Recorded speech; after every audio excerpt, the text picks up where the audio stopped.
రాజమౌళి ఈ పేరు వింటేనే ప్రతి తెలుగువాడిలో ఒక పొగరు వస్తుంది. ఆ పేరుతో పడే స్టాంపును చూస్తే ఎంతో గర్వం వస్తుంది. ఎందుకంటే మన తెలుగు సినిమాని బాహుబలి అనే కళాఖండంతో చెక్కిన జక్కన్న ఆయన. ప్రపంచ సినిమాకి బాహుబలి అనే ఒక యోధుడిని పరిచయం చేసిన దర్శక దిగ్గజం ఆయన. అలాంటి ఆయన రీసెంట్గా ఒక ఆడియో లాంచ్లో ఇచ్చిన స్పీచ్ ఆయన ఫ్యాన్స్ని నిరాశకు గురిచేసింది.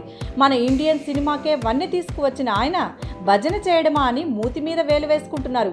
ఇంతకీ ఆయన భజన చేసింది మరెవరి గురించో కాదు, మన ఇండియన్ క్రికెట్ టీంకి మిస్టర్ కూల్ కెప్టెన్ అయిన ధోని గురించి. రీసెంట్గా MS Dhoni the untold story Telugu version audio లాంచ్కి చీఫ్ గెస్ట్గా అటెండ్ అయ్యాడు రాజమౌళి. అక్కడ రాజమౌళి ధోనిని పొగడ్తలతో ముంచెత్తాడు. అసలు ధోని వచ్చాకే క్రికెట్ని ధైర్యంగా చూస్తున్నామని ఆయన చెప్పగా, క్రికెట్ అభిమానులు మాత్రం అంటే ధోని రాకముందు ఇండియా కప్లేవి గెలవలేదా అని రాజమౌళిని ఎదురు ప్రశ్నిస్తున్నారు. ఇదిలా ఉంటే ఎంఎస్ ధోని మూవీలో హీరోగా నటించిన సుశాంత్ సింగ్ రాజ్పుట్ని అసలు ఎవరూ పట్టించుకోవట్లేదు. అందరూ ధోనినే పొగిడేస్తున్నారు.